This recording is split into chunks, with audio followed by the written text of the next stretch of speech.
ni radio BBC Gahuza Miryango ivugira i Londres kuri metero 19, 25, 31 na 41, ivugira ku mirongo ya FM mu karere k'ibiyaga binini, kuri internet kuri bbcgahuza.com.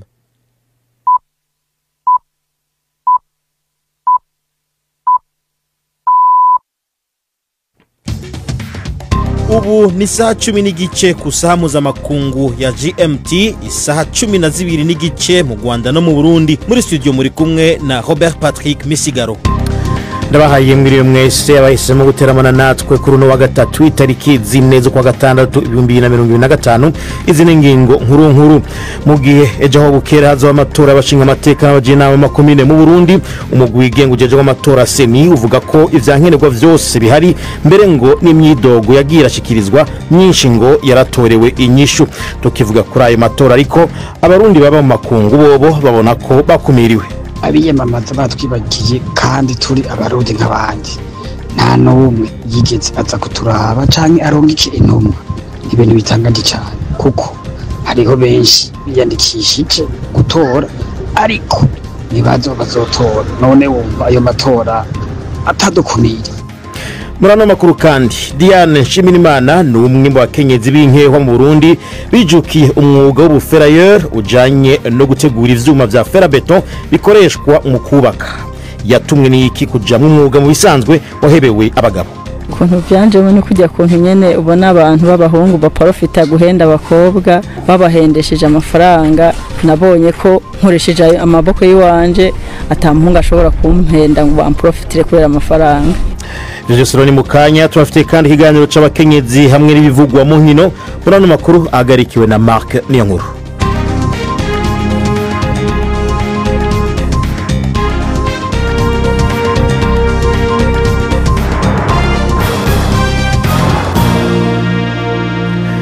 Banzeri kumutege amatwi ncamake y'amakuru ya BBC avugwa hirya no hino mushikirizwa na Ferenga Kwaya.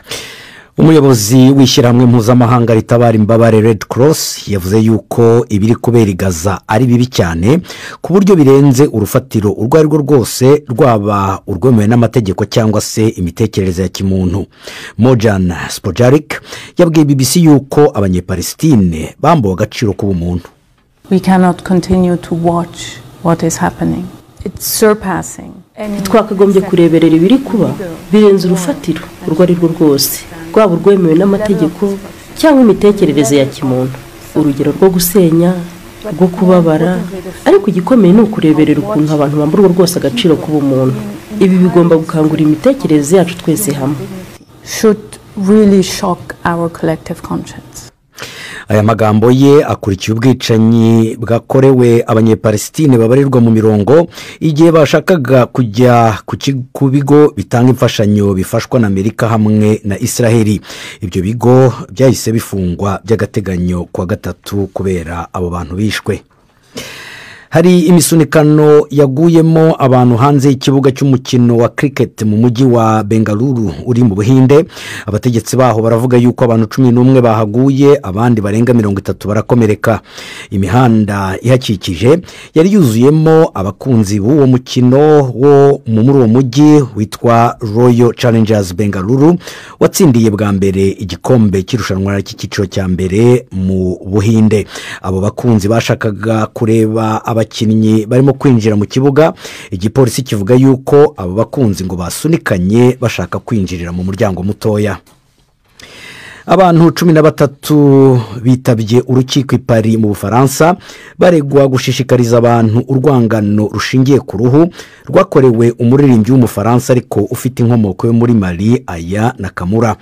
Ibyo byabaye umwaka ushize mu birori byo gutangiza imikino ya Olympique. Abo bantu basanzwe bafitanye ubusabane n'umutwe w'abahezanguni bazamuye icyapa cyanditseho ngo ntibishoboka Aya, aha ni Paris, ntabwo ari mu isoko ry'i Bamako. Aya Nakamura yavukiye muri Mali ariko akurira i Paris. Aya akaba ari we mutegarugori wa mbere mu Bufaransa wumvwa cyane ku isi. Mukomeje kumva BBC Gahuza Miryango. leta ya repubulika ya demokarasi ya kongo yategetse ibitangazamakuru kudatangaza inkuru zivuga ibikorwa by'uwahoze ari umukuru w'igihugu Joseph Kabila n'ishyaka rye. Leta ya Kinshasa yavuze yuko yifuza kurega bwana Kabila icyaha cyo kugambana nyuma yaho yifatanirije n'inyeshyamba za M23. Ni inkuru ya Will Ross mugezwaho na Yvette Kabatesi. Umuyobozi w'urwego rushinzwe kugenzura itangazamakuru yumvikanye kuri za radio harimo n'iterwa inkunga n'umuryango w'abibumbye ONU asobanura ko gutangaza inkuru yari yose ivuga ku bikorwa bya Joseph Kabila bizaviramo icyo gitangazamakuru guhagarikwa gukora. Ni uburyo bwa guverinoma ya Kinshasa bwo kugerageza kwimura urubuga bwo kumenyekanisha ibyo wahoze ari perezida mu gihe uyu mugabo ukunze kunenga cyane Felix Tshisekedi ari hahamagarira iherezo ry'icyo yise igitugu. Uko kubuza gutangaza aya makuru ni kureba uburasirazuba bwa Kongo aho bwana Kabila atuye ubu, bibifashijwemwo n'umutwe wa M23. Ibimenyesha makuru byaho bizakomeza gutangaza inkuru zose z'uyu mugabo. Leta ya Tanzania yavuze yuko yabujije abantu kujya ku rubuga rwa X kubera ubutumwa buri gushyirwaho bw'abakora ibijyanye n'imibonano mpuzabitsina. Icyo cyemezo kibaye mu gihe hari ibinego bivuga yuko ubutegetsi buri guhumbahumba abatavuga rumwe nabwo mbere yuko haba amatora mu kwezi kwa 10. Mu byumweru bibiri bishize imbuga nyinshi zikoreshwa na leta zinjiwemo mu buryo butemewe n'amategeko. Urubuga rw'igipolisi rwashyizweho ibijyanye n'abakora imibonano mpuzabitsina hamwe n'amakuru y'ibihimbano yavugaga yuko umukuru w'igihugu yapfuye.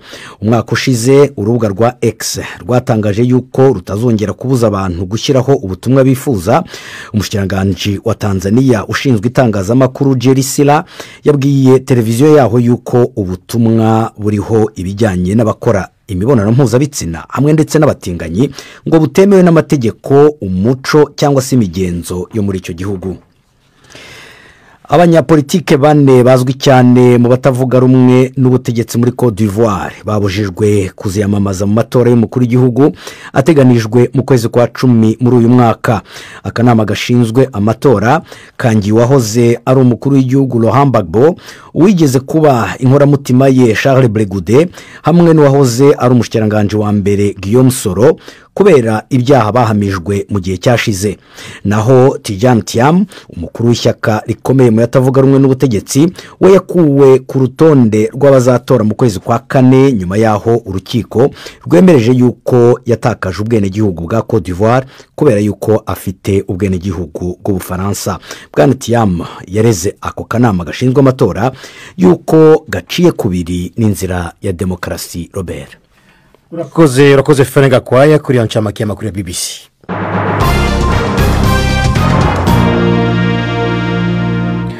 Dasuye kubaha mwiriwe mu Burundi aho bukera abanyagihugu bazindukira mu matora rusangi hazotogwa bashinga amateka n'abajenama b'amakomine. Abo bajenama nibo mu nyuma mu kwezi kw'indwi bazotora abakenguza amateka, hanyuma mu kwezi kw'icenda hatogwe abajenama b'imitumba canke amakartier nabo nyene batogwa n'abanyagihugu bose.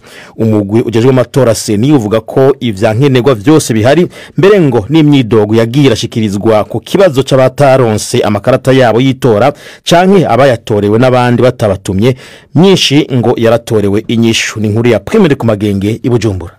Isaha 12 zo mu gitondo niho ibiro by'amatora bizoba vyuguruye, bigenze neza vyugare isaha 9 z'umuhingamo, harakagoranye naho hongegwe ko isaha 1 mu gihe c'imyamamazo. Imigambwe na cyane itavuga rumwe n'uri ku butegetsi yaravuze yuko hari abantu bataronse amakarata yabo yitora.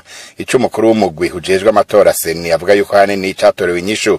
Prosper Ntarwamiye, umukuru wa seni: nivyo twarumvise iyo myidogo, ariko ico nagira mbwire abariko baratwumviriza, iyo myidogo bwa mbere bwo ntiyabaye myinshi, hanyuma izo karata batashoboye kuzironka imvune nyinshi, ariko zimwe zarageze ziratorerwa umuti. Seni yaratanze uburenganzira ko izo karata zibandanya zitangwa gushika n'ubu ziratangwa mu masepsi.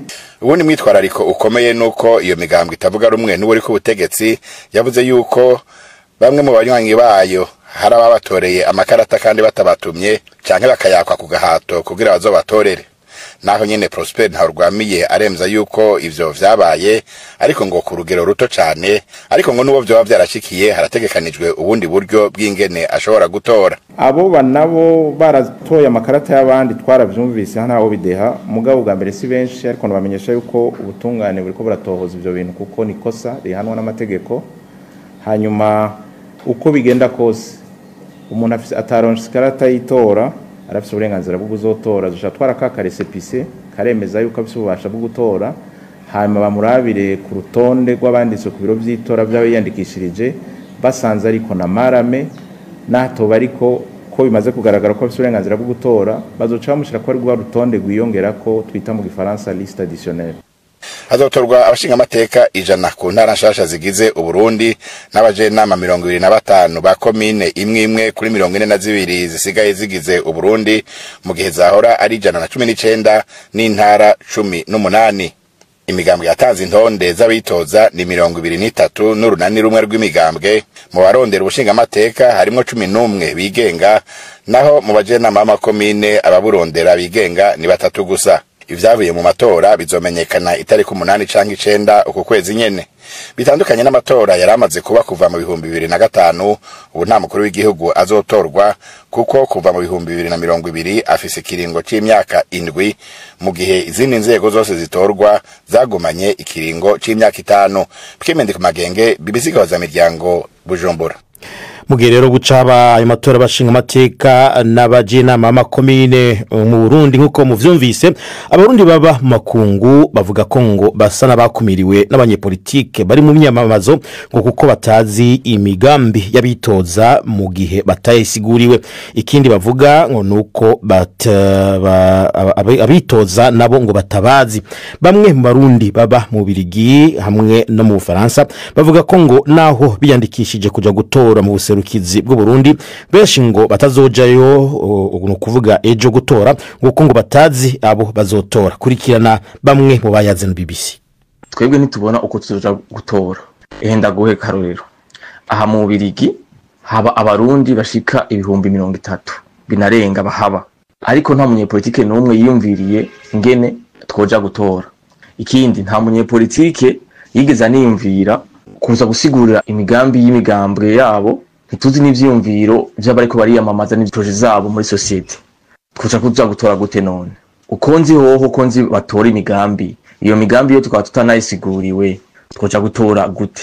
Ikindi no kuza genda urabe no ku mbuga ngurukana bumenyi, nta munyepolitike nta bitabo vy'imigambi yabo bo barashizeko. Rero je ivyo mbona abarundi baba hanze twe twibagiye kwereka bisa mu bintu vyo mu matora.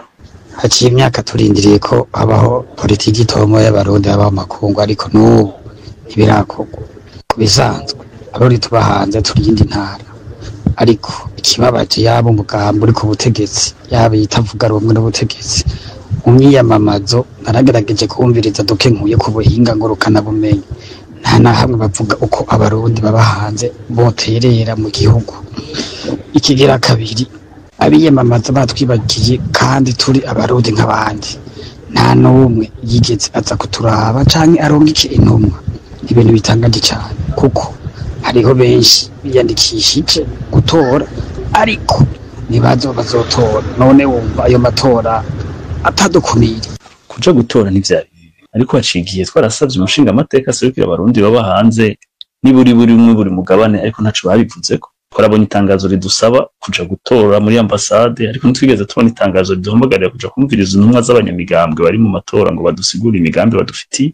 Ikigira kandi hariyo abarundi baba kure ambassade ziriho, abo bazotora gute? Yumva ko baba batse uburenganzira bwabo. Hari ibibazo byinshi vyotuma kuja gutora uri mu Burundi uba mu mahanga ari guheza ibwirizwa. Cyo ubwanje sinzokwiya ku burenganzira bwanje, nzoja gutora ariko nta numwe nzotora kugira nerekana akabaro kanje, kuko ninabona twashimye amajwi yacu abifa gusa ndaza abanyepolitike bazokwikubita gashi mu yandi matora kurikira twiyumvire ko kuravye umwimbu igihugu kigira buri mwaka produit intérieur brut yabuze nguvu n'ibitaye y'abarundi baba hanze. abo rero bari bamwe mu barundi baba mu Birigi no mu Bufaransa. Ni BBC gahuza miryango isaha imwe 16 kigere mu Rwanda n'Ubujumbura mu Burundi. Muwandanya kumva BBC gahuza miryango muciye ku murongo wa internet bbcgahuza.com, muradukurikirana kuri Facebook live canke muciye no ku bodukorana. Hari Radio Kisoro FM mu bumanuko bwa Uganda, hari na Isanganiro mu Burundi.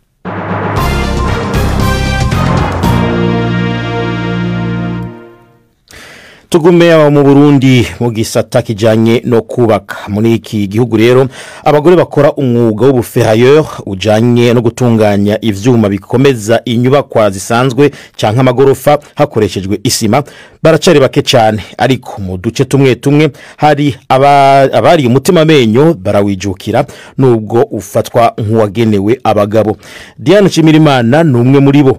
Uyu mukenyezi rero afise umwana umwe ngo aramaze kugera ku buhinga buhanitse muri uwo mwuga ku buryo mbere ngo hariho nabo atanguye kwigisha. Gildas Nkundimpundu yamusanze mu misozi hanamiye igisagara ca Bujumbura aho bariko bubaka igorofa igeretse ko zibiri.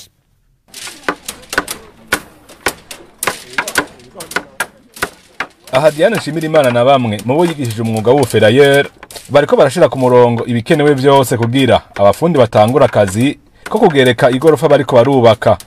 Diane afise inyundo mu kubamfu n'icuma kimeze nk'ipenzi mu kuryo, hamwe aradodagura ahandi agafatanya ivyuma bizwi nka fer à beton akoresheje insinga.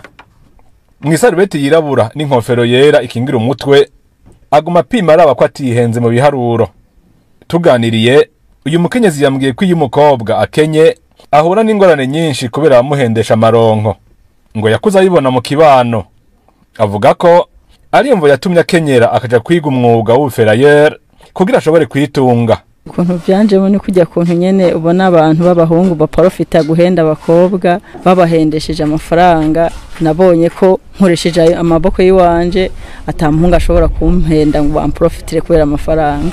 Niya bizijya ngeso mbi ziva mu kuntu umuntu aba adafite udufaranga usanga haje umusore canke umugabo yaguhendesheje amafaranga bivanye nuko uri umukene atakenda kimwe ushoboye kwihereza. Diane yatanguye uwo mwuga muri 2010. Ico gihe vyasa no kwiheba kubera wakorwa n'abagabo gusa, ariko ntivyamuciye inkokora. Mbere avuga ko wamufashije vyinshi. Natanguye gukora ubuyede, hama ndasaba ndiga kuri chantier, baranyigisha ndamenya, baranyatira, ndaba umufundi. Uyu mwuga vraiment ndamaze kugura mu ibintu bitari bike. Warigishije umwana wanje arakoragera mu 11, ari uyu mwuga nyene nkora kuva mu wa mbere. Amaze kumenyera uwo mwuga, Diane Nshimirimana yahavuye atangura kwigisha abandi. Alain Meshake w'imyaka 25 numwe mu barahuye ubwenge kuri we. Jembo nyarikere kwa nanje ntarayimenya gusa byatiye nanje binshitura cyane. Vuga ati umugore nza amenya fira yacu. Wa nanje ntivyo kwijana. Yamvuga ati reka nanje nkomeze nige. Uno musi muravye ari ku rugero rungana gute? Ari ku rwego vraiment ko hejuru. Ari ku rwego hejuru ko byinshi rabizi aganira n'utuntu tunyene agenda ranyerekanye ntarashaka kumenya. Mugabo nabone yagara akukuruka je nanje nzo canja mu gishongo ciwiwe ananje nge kwindi level yo guforoma abandi. Abakenzi b'imicungararo Diane akoreramo akazi ko kubaka babona ko intambwe agezeko ari iteka kuri bo. Numushatirizi kugira ngo avyige ashizemwe ubumenyi arashapuka hanyuma arabitahura ubareko arabikora biratunezera nk'abakenyezi. Natwe nuko twoze inyuma yiwe tukamukurikira akatwiza uwo mwuga tukawutahura kugira ngo natwe twiyunguruze amuherekiyede ni make.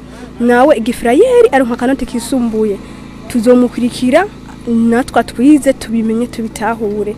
Mubo Diane amaze kwigisha harimo abakobwa bagera kuri 10.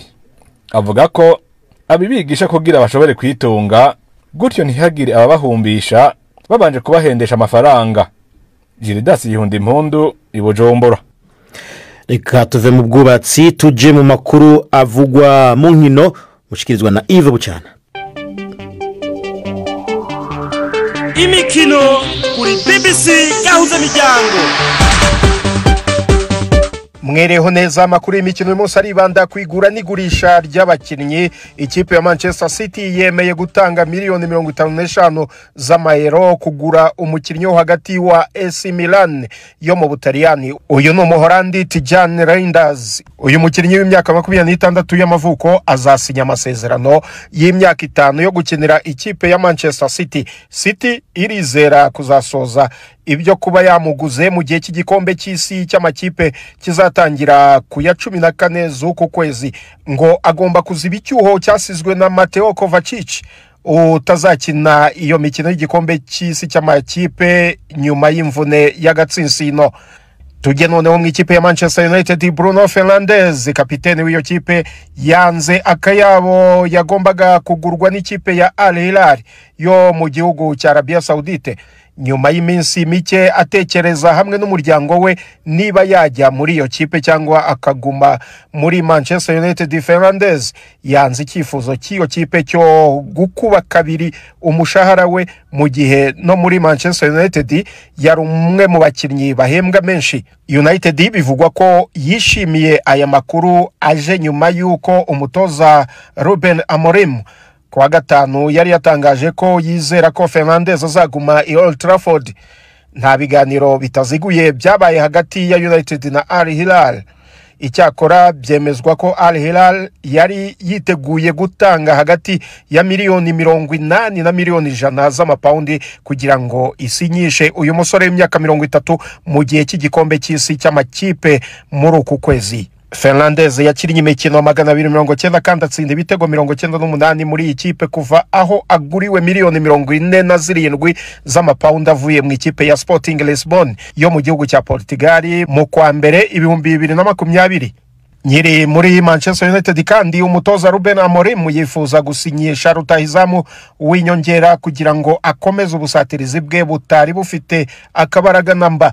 United yizeye gusinyisha umukinnyi mpuzamahanga wa Cameroon Mbeumo ufite imyaka 25 watsinze ibitego 20 muri shampiyona aho akina mu ikipe ya Brentford. Gusa uyu mukinnyi aracyafite umwaka umwe muri Brentford, harimo no kuba yakwiyongeza undi mwaka kandi nta ngingo yo kumurekura iri mu masezerano hagati ye na Brentford. Ni mu gihe ikipe ya Chelsea yo yanze kugura Jadon Sancho wa Manchester United nk'uko amakipe yombi yari yarabyumvikanye. Sancho yimukiye i Stamford Bridge nk'intizanyo umwaka ushize nyuma yo kutumvikana n'uwari umutoza wa United Erik ten Hag. United yasinyishije Sancho kuri miliyoni 73 z'amapaundi avuye mu ikipe ya Borussia Dortmund muri 2021. Sancho agahembwa umushahara w'ibihumbi 300 by'amapaundi buri cyumweru. Bishoboka ko Chelsea yatinyeho kuyarekura. Kuba rero itaraguze uwo mukinnyi byari mu masezerano, Chelsea ihitamo guhanishwa gutanga miliyoni 5 z'amapaundi iziha United. Aha ni naho nsoreje amakuru y'imikino nari nabateguriye. Gendi Yves Bucyana. BBC gahuza bijyango muri Afrika no kwisi yose. Urakoze Yves Bucyana. Imbere ko tujya mu kiganiro cy'abakenyezi reka tubacishiriza ku gatoyi izo muzokumva mu runana rw'ejo.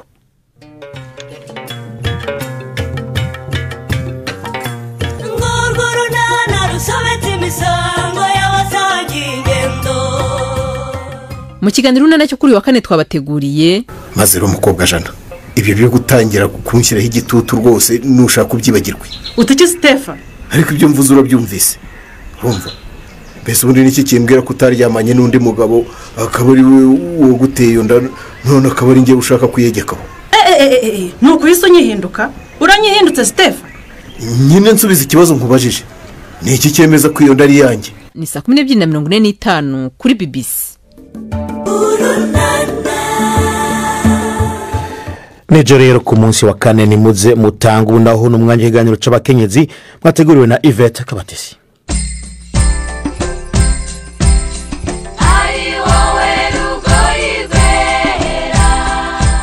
Lost Dreams New Dreams ni umushinga w'amafoto uvuga ku bana b'abakobwa babyaye batarabiteganije. Mbere yo gutwita aba bana b'abakobwa ngo bari bafite inzozi, ariko na nyuma yo guhura n'ibyababayeho ngo birashoboka ko ubuzima bwabo bwakongera gushibuka. Ubu nibwo butumwa Serafin Nayituriki usanzwe ari inzobere mu gufotora yashakaga kugaragaza muri uyu mushinga aherutse kumurika. Akazi nkora kanjyana mu bice byinshi bya Afrika, nkora ku mafoto atandukanye. Nafashe umwanzuro wo kujya gusura aba bakobwa rero mu ngo zabo, nkabaganiriza, nkabafata amajwi, nkabafotora, hanyuma mburiza hamwe muri kino gikorwa cyo kumurika amafoto yabo n'inkuru zabo, kugira ngo n'abandi bantu bafite amatsiko cyangwa abandi bantu baba bumva bafite imyumvire itariyo, bumva ko abana b'abakobwa bateye inda kubera ko wenda ari abasambanyi cyangwa ari abantu bakunda ibintu by'isi, nyine imyumvire idahwitse muri make, kuko n'abakobwa barabyariye mu rugo, n'abakobwa baciye mu bintu byinshi cyane nk'uko muza kubisoma muri zino nkuru. Hari abarafashwe ku ngufu, harimo ubukene, haba harimo no kudakundwa, bashaka gukundwa, haba hari ubuzima bwo mu mutwe butuma bisanga muri masitasiyo nk'ayo ngayo. Niyo mpamvu natekereje ko naza n'izo nkuru zitandukanye zose nkazihuriza ahantu nka hano, kugira ngo twese twigire rimwe kandi binadufungurira umutwe, kugira ngo tuvuge ngo niyo mbonye umwana afite umwana mutoya yarabyaye mu rugo, simite nsimbukira ku myanzuro mfite mu mutwe wanjye, ahubwo namwegera nkamubaza, kuko nta nkuru n'imwe ihuye n'iyundi. Nabatekereza ko hari irari rikaryo rituma batwara zino nda, ariko nagezemo nsanga ibyo ntekereza siko biri, so nasanze nta nkuru n'imwe ihuye n'indi. Mu bose Serafin Nayituriki yafotoye avuga inkuru zabo harimo Dukuzimana Foibi w'imyaka 19. Mbere atarabyara ngo hari inzozi yari afite. Nimara gutwara inda nyine nahise ndeka kwiga, numva n'ibintu byangoye cyane kuko numvaga ubuzima bwanjye bwose ari ukwiga. Ubwo rero numvaga nyine ari ibintu nyine bizamo kubaho neza kuko nabikundaga. Ubwo rero nyuma kumva natwise najyaga numva nyine mfite ipfunwe, numva ntashaka kujya mu bandi bana, ku buryo nabona abandi banyeshuri bavuye ku ishuri nkajya mu nzu nkarira, none ntwite numva ntabwo mbyakira. Uretse rero ipfunwe, ibindi bibuza aba bana b'abakobwa kongera gutekereza ejo hazaza harimo n'uburyo bafatwa n'ababakikije. Byambayeho mbanza kujya ninya abantu nyine, nkajya ngenda nkumva abantu bari kumvuga, nkumva sinshaka kugenda, cyangwa se mu rugo wenda gusanga hari ukuntu bahita bakwita, nkumva wabaye ikirara, wabaye igicibwa, kirumbo, yaratunaniye, uko nyine so nyine bintera ikibazo. Ako mu by'ukuri umwana w'umukobwa amaze guhura n'iki kibazo bitewe n'uko akimara kumva ko yatwise, byonyine n'ibintu bita bimuhungabanya mu bwonko, ku buryo niba afite n'ikindi kintu akora kitagihagarara pe. Kuri ubu Foibe avuga ko yiyakiriye ndetse ahinga inyanya kugira ngo atunge umwana we mu gihe ategereje kuzasubira ku ishuri, ariko ibyo yabikoreraga mu gace k'iwabo gusa ahazwi na bake. Kuri ubu ifoto ye yabonywe n'abitabiriye imurika, ariko we avuga ko ntacyo bimutwaye bitewe n'uburyo nyine byambabaje bikimara kumbaho. Ngiye nise numva nifuje kuba nabwira abandi bana bagenzi banjye bari ku ishuri kugira ngo birinde, kuko ngiye nakundaga kwiga cyane. Ubwo ntabwo mba nifuza ko umwana mugenzi wanjye wiga ufite amahirwe kuba ari ku ntebe y'ishuri ubu ngubu, ntabwo nifuza ko yamera nkanjye, ahubwo mba numva nyine basi yazamuka agasoza nawe akazaba umuntu ukomeye. Gusa Nayituriki wakoze uyu mushinga yemeza ko aya mafoto azagarukira gusa muri iri murika. So uburyo iri murika twariteguye, amafoto yabo araguma hano. Ino murika nirangira amafoto yabo turayamanura, kubera ko tuno mafoto twari baganirije n'abantu ushaka kuganira, n'abazaga bakambwira twe dushaka kubiganira, kuko mu by'ukuri ntabwo abantu benshi batwumva. Kuba rero tubonye uburyo nk'ubu ngubu bwo kwerekana amafoto yacu no kuganira ibyacu biradushimishije, ariko nkatwe tuzi ko amafoto agenda kure, inshingano zacu kuba twarinda akasohoka akajya ahantu kure. Urubaganiriza abana b'abakobwa ndetse nabonyemo n'abahungu nabo bemeye kugusangiza amakuru y'uburyo bateye abakobwa inda, byagendaga gute hagati aho? Umunsi wa mbere nari mfite ubwoba kubera ko navugaga enda umugabo, abakobwa ntabwo baraza kwirekura kuko banganiriza ibintu byo kubyara, ibyo gutwita ndi umugabo, ariko bose barambwira ati ahubwo ni byiza ko tubikubwira, kuko tubikubwira tumeze nk'aho tubibwira abahungu bandi n'abandi bagabo bose. Kuganira nabo rero mu ngo zabo harimo amarangamutima menshi, kubera babasuye mu mateka. Hari nk'abakobwa muza kubonamo ari abo twahisha amazina yabo nyine kugira ngo bitasohoka cyane, ariko kuko ubuzima baciyemo buragoye cyane kurushaho, bajya bafatwa ku ngufu. Gusura muri iyo nkuru byarabagoraga, ukabona ararize, ariko uko dutumana umwanya nanjye ko narize itangazamakuru byamfashije kuba nabasha kubaganiriza neza ngira n'amahirwe nabo barirekura ababyeyi babo bari aho ngaho nabo barirekura nabo turaganira so bambwira ibintu byinshi biragoye ko nabishyira no muri no murika umunsi umwe ariko icyo byanyeretse nuko abantu bashaka kuganira inkuru zabo kugira ngo bakire imitima yabo kandi bananigishe. Serafina Ituriki avuga ko uyu mushinga wa Lost Dreams New Dreams yawufashijwemo n'umuryango Rwamureke usanzwe ufasha aba bakobwa, akaba yifuza ko nyuma yo kuwumurika abumvise inkuru bagira icyo bakora mu gufasha abana b'abakobwa kugera ku nzozi nshya bafite. Ni naha rero dusoreje, muramuke neza. Arakoze Yvette Kabatesi kuri ico kiganiro. Ndabashimira namwe mwese mwaduteze amatwi kuva mu ntango. Amakuru yacu kuno munsi agaruke ngaha, ariko utashoboye kuyakurikirana ushaka kuja ku rubuga rwacu bbcgoza.com aho ushobora gusura kuyumva canke ugasoma n'ayandi menshi. Ariko ano makuru yahagarikiwe na Mark Niyonkuru.